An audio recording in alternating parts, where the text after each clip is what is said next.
What's going on, guys, and welcome back to the channel. In today's video, we're going to be on old Blackwater River, and we are doing something just a little bit different. We're here at a boat ramp that you guys have seen us use with the Mako a time or two, but we're rolling out on the old kayaks today. Got Brant over there working on his. We did try to get some live bait by cast netting. Look, I'm putting my life jacket and on. Brant's putting his life jacket on. For everybody in the comment section who yells at Brant for not wearing a life jacket, he's gonna wear one today, even though it looks really funny on him. So we didn't have any luck cast netting mullet. Brant was throwing the net pretty much perfectly. This rod, this looks stupid. You'll be fine. I don't think I can put my GoPro on. You can get your GoPro on. You'll be fine. This looks so stupid. Brant's over there talking about how weird he looks. Yeah, but I mean, at least you won't drown. You'd look a lot dumber dead. Drown anyways. I'm a great swimmer. Yeah, until you're knocked out. But anyways, we couldn't get live bait throwing the cast net. Brant was throwing some great throws, and they just weren't there today. Had a little bit of a cold snap last night, so we're thinking maybe that affected those mullet from being where we were throwing at. So we did stop by Avalon Bait and Tackle, picked up some live shiners. We're gonna throw them in the yak. We're gonna pedal out, and we're gonna see what we can get into this afternoon. Let's go.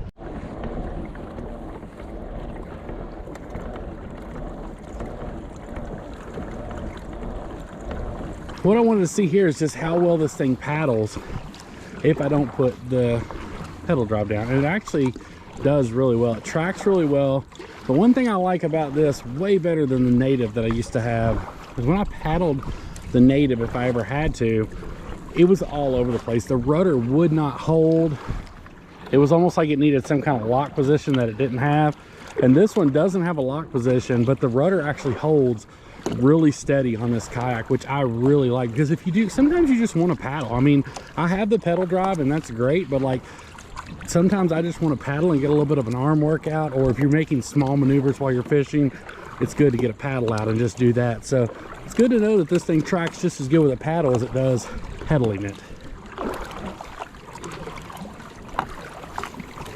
All right, y'all, so when I got back from shooting all that and editing, I realized that the one fish I caught on this trip, the one fish, the camera was in time-lapse mode. So I'm gonna put the clip in here just to prove to you guys that I did catch a fish. I'm not even sure how that happened, why it went into time-lapse or whatever the deal was, but I did catch one fish the other night, and then we're also gonna roll some clips of some other fish that we caught the first time we went out, but I did catch fish just in time-lapse. Check it out.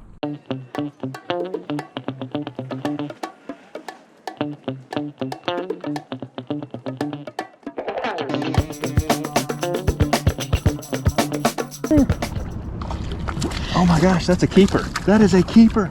Oh my, dang. First cast, first bait in the water. Of course, because Brant abandoned me and got out here first. You guys have no third person of this. So that's right at keeper size. I don't have a measuring stick with me. I was gonna say, the first thing we got to think about doing is getting measuring sticks for these. We're gonna make sure. There you go. Got it. Got it. That's a good fish. Are you kidding me right now? Oh, dude, he's running into that. If he gets you in those pilings, dude, that's Barnacle City. You're in trouble. Now this is a chore. I've already found out one thing I need, and that's a net. Oh, so all the fun of me you were making over my little kayak net, and now you need one? For eating size, that's a stud. Y'all check this out. Beautiful slot redfish right here. Here, whoa, easy. Huh? Hand me your paddle. What? Or something to hold on to. But here, give me your hand. If you dump me out of this kayak, that is not bad. We gonna eat him? We may. Heck yeah. Yeah, let's eat him. Why would we not eat him? All right, y'all, so first impressions on the water, I'm not upset, man. This thing does really well. It tracks really well when you're pedaling, tracks really well when you're paddling. Cockpit super comfortable, got plenty of leg room. I don't have any problem reaching the front. It's super balanced. Obviously, I'm not gonna try to stand up in it right now just because we are in some pretty cold temperatures, so I'm not trying to fall in the water just in case, but we're gonna fish just a little bit more, and then I think we're gonna take it to the house and do a full walk around of this kayak and kind of show you guys some of the ins and out of the Angler 120 PD. But I ain't mad so far. She's doing pretty well. As you guys can see from a third person view, Brant's over here fishing this bank line, and Brant's a tall dude, you guys know that, so he's got plenty of room on his boat to cast, to store his live bait bucket back there. Hadn't even come close to falling off, which I'm not sure is a good or bad thing, but I think we can all agree at some point we want to see Brant go in the water. I'm not the only one who feels that way. I know. Right now, when it's 30 degrees? Not now. I want you to fall in the summer. I'm not mean. But yes, at some point in the summer when we're fishing, I want to see you fall out of the kayak. I'm gonna do the fat man stability on the kayak to see if you can stand up. You got to do the tall man stability to see if like you can. We'll take. I'll sight fish reds out of this thing standing up, bro. I think we can stand up in them no problem. Like they're super stable, so I don't think we're gonna have any problem standing up in them. Not a bad maiden voyage. I mean, we'd been out. I shouldn't call it a maiden voyage because we have been out once before, but we were like, we just rolled out in the Bayou Chico for like 20 foot and then back. So today we actually put it through the ringer. We were on the water about 3 or 4 hours. I'll show you guys when we do the walk around, some modifications that I'll probably make, and but overall, pretty impressed, man. Not a bad night on the water. The one clip of me catching that chain pickerel, for whatever reason, it's the only clip my GoPro shot all night in time-lapse mode. So you got like a 3-second clip of me catching a chain pickerel from the kayak. I did put some footage in there from the first day that Brent and I had this kayak out on the water. He got one just like it. So this is gonna be an honest review of this kayak. There is a lot of stuff I like about it. There's a couple things I don't, and we're gonna dive into that right now. First and foremost, let's talk about my favorite thing about this kayak, and it's gonna be this right here, y'all, the pedal drive. This is why it's called the Angler 120 PD. It is a pedal driven kayak. I'm not sure of the revolutions on it, but this thing will move. I'll tell you all that. Like my big old self on this kayak pedaling it, and it was moving along at a pretty good click. I never got an actual speed on it, but I'm gonna guess that I was probably moving 3 to 5 miles an hour on it when I was doing a comfortable pedal. I'm sure I could have pushed and done a little bit more, but this pedal drive is amazing. I really like the locking feature on it. You bring this thing down, it clips into a metal clip under here that is stainless steel. You pull it up and that's gonna pull this thing down in place, and it is super easy. They did put a stop motion button on it. So you press this button, you turn it, that's how you know your props are in the right spot. You pull it up, and they actually use the prop as a hold up on this kayak. This concerned me a little bit at first, but when I talked to the rep, he did let me know that this is how the pedal drive is supposed to stay in the up position. So this prop is gonna be strong enough to hold that up. Obviously, when you get into skinnier water or when you're re-landing the boat on the bank, you're gonna wanna pull that up so it does not drag the bottom. So the only other pedal drive kayak I have ever owned was the big Native 10.5, which you guys saw some videos of in, but it didn't have this. This is my favorite feature about this kayak. Now I know all pedal drive kayaks for the most part have this, but I love having the ability to pull the rudder up and down for different situations, whether you're hauling it, dragging it, whatever you're doing. It's super nice to have that rudder to be able to just put it in the up position and not have to worry about it. My biggest qualm with the Native when I had it was that that rudder was attached permanently under the kayak, so you could not grab the front of the kayak and drag it through sand. And these things are not light. This particular kayak itself weighs 97 pounds. This is included in that, which is 22 pounds. So this is a pretty heavy kayak. So you're probably gonna wanna get some wheels, something of that nature when you get ready to drag this thing. If you're dragging it through sand, it is a pretty easy drag, simply because you can raise that rudder up, which makes it super nice. This is not a big deal to me. I know some of you it will be, but I just wanna let you guys know there is no dry storage whatsoever on this particular kayak. Everything is open air, so if you have something that you're going to need to keep dry while you're out on the water, you are going to want to get yourself a nice dry bag, dry box, something of that nature. I love this back area though, and here's why. As you guys know, I just bought that nice Engel bait cooler, and that bad boy sits perfectly right here in this slot. Still got room for a tackle bag back here, got plenty of room for a fish cooler or another tackle box up front if you want it.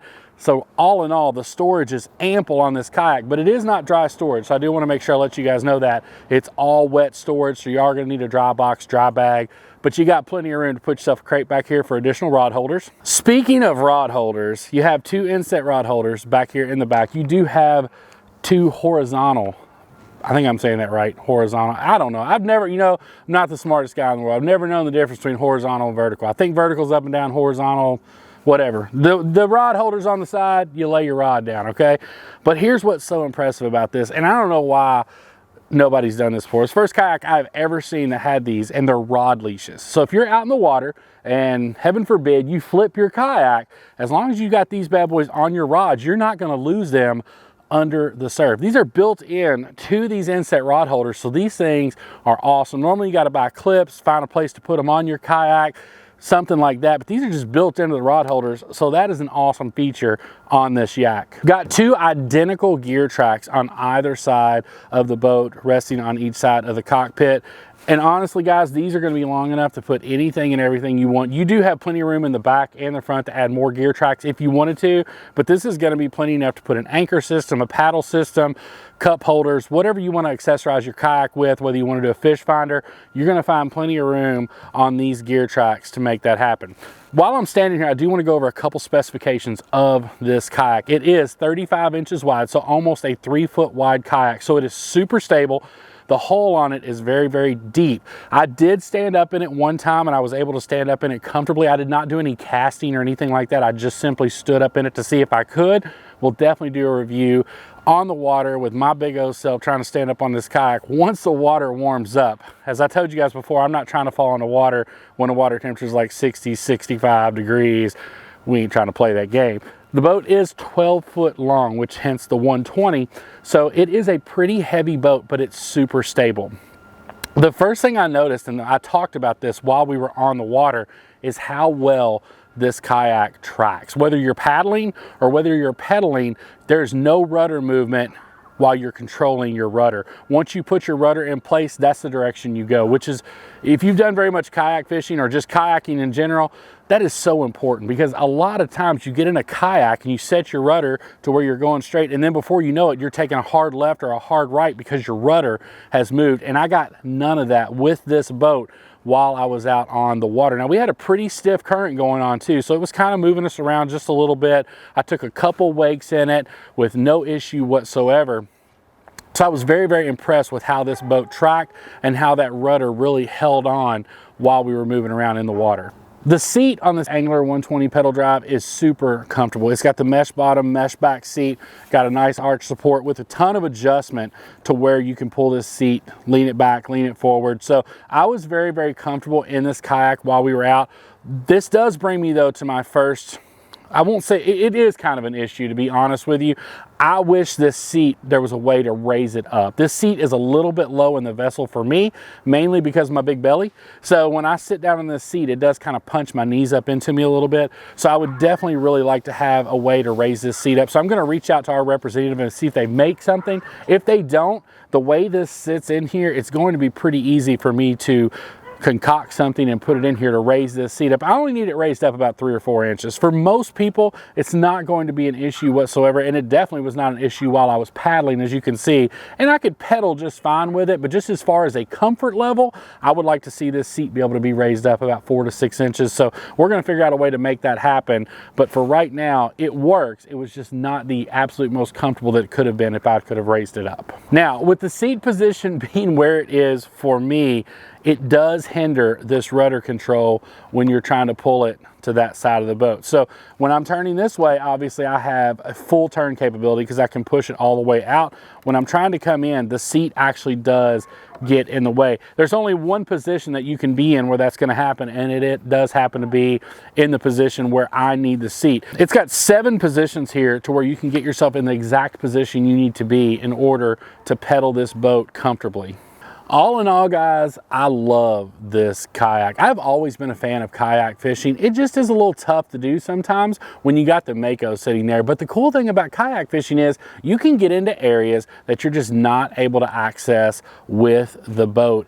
And having this kayak is going to give us that opportunity this winter. Huge shout out to SeaStream Kayaks for sending us these boats. They are amazing. I can't wait to utilize it even more. Overall, I like everything about this, to be 100% honest with you. The only real issue that I had with it whatsoever was, like I said, not being able to adjust the seat height. And that's just going to be me personally, because I think most people that are in kayaks like that low profile because it's going to give you the absolute most stability that you're going to have in these kayaks while you're out there fishing. Guys, that's going to wrap up the review of the SeaStream Angler 120 PD. I hope you guys enjoyed the video. I've got a link down in the description below for these kayaks where you can find them at. They make an entire lineup of kayaks for different ones. This is a very budget-friendly kayak. I think this one comes in right around $1,400, somewhere in that ballpark with the pedal drive. So an amazing vessel for what you're spending. Make sure you guys go check them out. You can use the code CMR at checkout. That does help out the channel. Anytime these guys support us, we always want to know if you guys are supporting them, and we greatly appreciate it.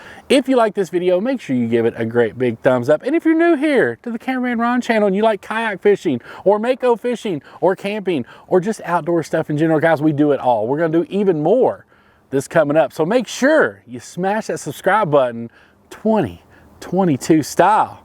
We can't wait to see y'all on the next one. Y'all take care, and we'll see you soon.